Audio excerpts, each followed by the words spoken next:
इसमें संतुष्ट होने लायक कोई बात नहीं है कि जिसको देख करके लगे कि इसमें ये है। जो कुछ है हमारे नजर में वो लोक लुभावन ही है। और ये 2 लाइन में गालिब जी को याद करते हुए सिर्फ यही कह सकते हैं कि मुझे मालूम है जन्नत की हकीकत, लेकिन दिल बहलाने को गालिब ये ख्याल अच्छा है। अभी हमारे बीच में रंगकर्मी अनिल पतंग जी हैं, इनसे जानते हैं। निर्मला सीतारमण ने 9वीं बार संसद में बजट पेश किया। बजट पर आपकी क्या प्रतिक्रिया है? बजट को आप किस रूप में देखते हैं? क्या कहेंगे 2026-27 के बजट पर अनिल पतंग जी? सबसे पहले तो मैं बेगूसराय फ्रंटलाइन को इस बात के लिए धन्यवाद देता हूं कि उन्होंने बजट पर कुछ कहने के मैंने बात मुझसे की है, मुझे मौका दिया है। स्थिति यही है कि कल ही बजट पेश हुआ।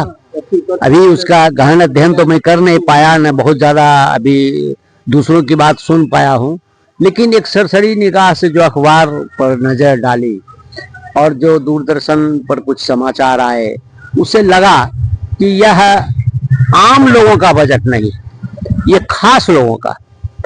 आम लोगों का बजट इसलिए नहीं है कि इसमें कर्मचारियों के लिए कुछ नहीं है, उनके इनकम टैक्स की सीमा को ज्यों का त्यों रख दिया गया। चूंकि अभी चुनाव नहीं है, हो सकता है चुनाव वाले वर्ष में इसमें कुछ करे, इसके लिए उसको रिजर्व रखा गया हुआ। तो हम लोग भी तो बेवकूफ है कि बस क्षणिक लाभ में ही ढूल मूल हो जाते हैं। खैर जो भी हो, इस बात को सरकार भी समझती है और उसी समय में उसको लाभ भी देने की बात करती है। लेकिन अब देखते हैं कि कैंसर की दवा सस्ती हो गई। चलिए वो दवाएं सस्ती हुई, अच्छी बात है, बुरी बात तो नहीं है। एक कॉरिडोर, जो रेल कॉरिडोर की स्थापना बिहार को मिला है किशनगंज तक के लिए, तो चलिए इसमें भी अब क्या लाभ होगा तो बनने के बाद सब पता चलेगा कि हम लोगों को क्या लाभ मिलता है। विदेशी निवेश को बढ़ावा देने की बात की गई। इसका मतलब है कि दूसरे देशों का हस्तक्षेप हमारे देश पर ज्यादा से ज्यादा होगा और उस हस्तक्षेप में बड़े लोगों को ही लाभ होगा। छोटे लोगों के लिए, आम लोगों के लिए, किसान मजदूर के लिए, छात्र के लिए, कर्मचारियों के लिए मुझे कुछ नजर नहीं आया। और शिक्षा का भी बजट में कोई खास का हॉस्टल बनेगा क्या? उसके बाद क्या क्या एक स्कूलों में कहा कि प्रयोगशालाओं में कुछ उपकरण लगेंगे। क्या उपकरण लग रहे हैं तो देख रहे हैं वर्षों से। हम लोग जब पढ़ते थे उस समय हाई स्कूल में प्रैक्टिकल हुआ करता था, और जब पढ़ाते थे तो प्रैक्टिकल को बंद कर दिया गया। हम लोग नहीं करा। शुरू में तो हम लोग उत्साहित थे, कराए, लेकिन बाद में धीरे धीरे अब कहीं हाई स्कूल में कोई प्रैक्टिकल नहीं होता है, जबकि प्रैक्टिकल के लिए समुचित अनुदान भी आते हैं, उपकरण के रसीद भी साटे जाते हैं और उपकरण कुछ दिखाने के लिए भी रखे हुए हैं, लेकिन विद्यार्थियों को उससे कुछ लाभ नहीं है। तो उस पर बात हुई है कि उसको डेवलप करने की बात होगी। स्कूलों में तो हो गया, सब जगह स्मार्ट टीवी लग गया है, लेकिन स्मार्ट टीवी का कितना उपयोग हो रहा है स्कूलों में, ये आप खुद देखते होंगे। आप तो जदयू के वरिष्ठ नेता सामाजिक कार्यकर्ता है। केंद्रीय बजट संसद में 2026-27 का बजट पास हो गया। वित्त मंत्री निर्मला सीतारमण ने 9वीं बार बजट पेश किया और मोदी सरकार का यह 15वां बजट पर आपकी क्या राय है, क्या प्रतिक्रिया है, क्या कहेंगे बजट पर? बेगूसराय फ्रंटलाइन के संवाददाता का स्वागत करते हैं कि उन्होंने कल बजट लोकसभा में प्रस्तुत किया गया माननीय सीतारमण जी वित्त मंत्री के द्वारा, और उसके बाद आम लोगों से प्रतिक्रिया जानना चाहते हैं। मैं एक ही लाइन में कह सकता हूं, चूंकि मेरी कुछ मजबूरी भी होती है, फिर भी मैं स्पष्ट बोलता हूं। एनडीए में रहने के बाद भी थोड़ी मेरी मजबूरी है, लेकिन इसके बाद भी मैंने बहुत पहले भी इनको कहा कि देश में एक सशक्त फिर से आंदोलन की जरूरत है, सत्ता परिवर्तन के लिए नहीं। बजट में क्या सस्ता? बजट में जो हमने देखा उसमें सीधा किसानों को, बेरोजगारों को, नौजवानों को कोई राहत की बात मैंने यहाँ तक अध्ययन किया है अखबार के द्वारा, जो टीवी के द्वारा, उसमें मैंने कहीं प्रत्यक्ष रूप से बेरोजगारों को रोजगार की दिशा में कोई ठोस पहल नहीं है। और फिर लोगों के लिए क्या? और शिक्षा में जितना राशि चाहिए था वह भी नहीं है। फर्क कीजिए कि एक जिला में कहा गया कि एक महिला हॉस्टल बनाया जाएगा, एक महिला हॉस्टल से क्या हो जाएगा। पटना, मुजफ्फरपुर, भागलपुर बजट से आप कितना संतुष्ट हैं? मैं बहुत संतुष्ट नहीं हूँ। मैंने कहा ना कि हम किसान हैं, किसानों के लिए सीधा हम तब खुश होते जब हमको होता कि 10 लाख के बदला 2 लाख में ट्रैक्टर मिलता। किसान ये किसी यंत्र घर पर हमको मिल जाता सब्सिडी में, दवा सब्सिडी में मिल जाता और हमारा समर्थन मूल्य हमको मिलता हुआ जी, तो हम समझते हैं। खास क्या रही, खास बात क्या रही इस बजट की? हर बजट का कुछ न कुछ तो खास रहता ही है। तो इस बजट में भी जल मार्ग की सुविधा के लिए बढ़ाया गया, जिसमें बिहार को निश्चित रूप से उससे लाभ होगा, क्योंकि हमारे यहाँ गंगा जाती है, हमारे यहाँ जब और नदियां जाती हैं तो फेरी बढ़ेगा और जहाज का सेवा बढ़ेगा। इससे निश्चित रूप से व्यवसायिक दृष्टिकोण से और दृष्टिकोण से इससे लाभ मिलेगा। हमारे बीच वरीय चिकित्सा पदाधिकारी और कवि लेखक डॉक्टर रामरेखा जी हैं। बजट को लेकर इनसे प्रतिक्रिया जानते हैं। संसद में वित्त मंत्री निर्मला सीतारमण का 9वीं बार बजट पेश हुआ। इस बजट पर आपकी क्या प्रतिक्रिया है, क्या राय?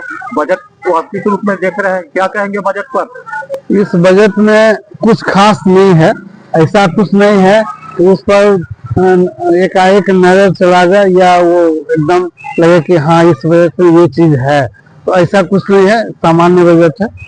क्या खास, कुछ खास रही इस बजट की? नहीं, कुछ भी खास नहीं है। जैसे मैंने अखबारों में जो देखा और कल जो थोड़ा बहुत टीवी में सुना, तो उसमें सामान्य लोगों के लिए कुछ नहीं। मैं आपको बताता हूँ। जैसे मैंने देखा कि 3C मार्ट योजना से कारोबार में बहुत मदद मिलेगी। अब ये C मार्ट योजना क्या है, आम आदमी क्या जाने, कुछ समझ ही नहीं है। उसके बाद मैंने देखा कि विदेशों में पढ़ाई करना बहुत आसान होगा। तो विदेश में कितने लोग पढ़ते हैं, एक बात। दूसरी बात ये है कि होना ये चाहिए था कि विदेशों पर हमारी निर्भरता कम से कम हो, हमारा पैसा कम से कम बाहर जाए। तो विदेशों में पढ़ना बहुत आसान कर रहे हैं। कौन चीज का पढ़ना? मेडिकल की पढ़ाई यहाँ भी होती है, इंजीनियरिंग यहाँ भी होती है, पशु चिकित्सा की पढ़ाई यहाँ भी होती है। उसके जो लोग बाहर जाते हैं उसको आप क्यों आसान कर रहे हैं जाना? क्यों जाएंगे? इसका मतलब है कि आप बी ग्रेड के एजुकेशन को बढ़ावा देना चाहते हैं, आप लोक लुभावन बनाना चाहते हैं, सिर्फ नारों का बजट बनाना चाहते हैं। तो हमको इसमें ऐसा कुछ नहीं। उसके बाद मैंने एक चीज देखा अखबार में कि इससे स्कूल कॉलेजों में कंटेंट क्रिएटर लैब का विकास होगा। ये कंटेंट क्रिएटर लैब क्या है, ये आम आदमी जानते हैं क्या? विद्यार्थी जानते हैं? शिक्षक जानते हैं? वो जानते ही नहीं है। तो ऐसा ऐसा शब्द ये लोग गढ़ते हैं कि अखबार की शोभा बढ़ाता है। ऐसे शब्द गढ़ते हैं तो लगता है बहुत अच्छा हो गया, लेकिन ये है क्या? इससे कितना लाभ होगा? देखना चाहिए कि देश में बड़ी आबादी कृषकों की है, किसानों की है, युवाओं की है। उसके लिए क्या हो रहा है? मजदूरों के लिए क्या हो रहा है? जो बड़ी आबादी है उसके लिए क्या हो रहा है, ये देखना चाहिए। और ये अखबारों की शोभा नहीं बने, वास्तव में कुछ हो तब हुआ कि बजट कुछ है।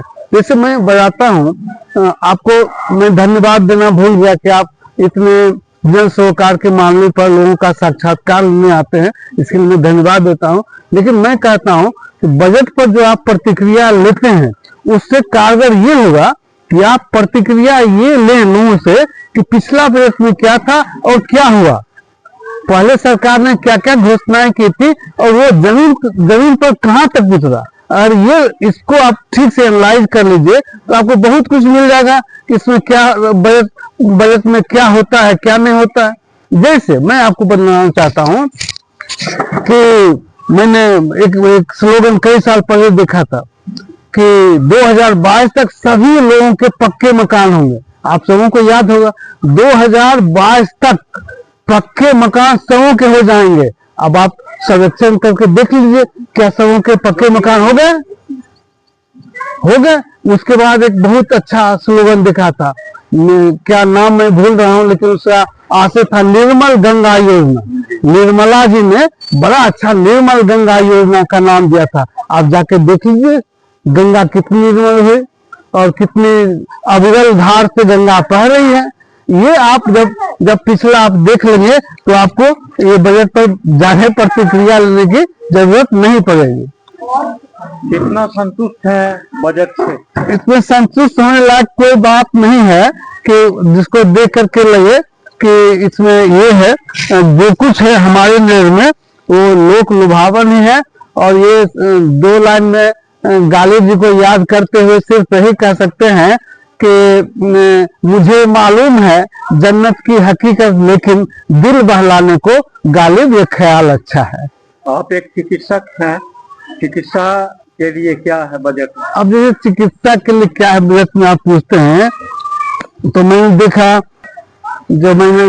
देखा दवाएं, कपड़े, अब विदेश में पढ़ना होगा सस्ता, ये दवाएं जो आप कह रहे हैं, तो अच्छा तो ये होता कि ऐसी व्यवस्था करते कि दवाओं की जरूरत ही कम पड़ती। लेकिन हमारे समाज में हम ऐसी दिशा में बढ़ रहे हैं कि हर रोज बीमारियां बढ़ रही हैं और हर रोज दवाओं पर निर्भरता बढ़ रही है। कि दवा सस्ता करके क्या कर रहे हैं आप? दवा की जरूरत नहीं पड़े उस पर काम होना चाहिए था। आपने कई बजट देखा होगा, सबसे बढ़िया आपको किस वित्त मंत्री का बजट अच्छा लगा? ये याद तो उतना नहीं, लेकिन मैं एक चीज देखता हूँ कि जब इलेक्शन का समय रहता है तब कुछ बजट का इस तरह से इस्तेमाल करने के लिए, चुनाव में इस्तेमाल करने के लिए कुछ चीज दे दिया जाता है। अन्यथा हर साल बजट में लोगों का दोहन ही होता है, लोगों का, व्यवसायियों का, नौकरी पेशा वालों का दोहन ही दोहन होता है हर एक बजट में। और जब चुनाव का वक्त आता है तब थोड़ा बहुत कुछ दे करके लोगों को खुश कर दिया जाता है और उन्हें जैसे गाय दूहने के लिए बछड़े का इस्तेमाल करते हैं वैसे ही बजट का इस्तेमाल करते हैं। अभी कोई क्यों करे? अभी ऐसा सिर पर चुनाव है नहीं।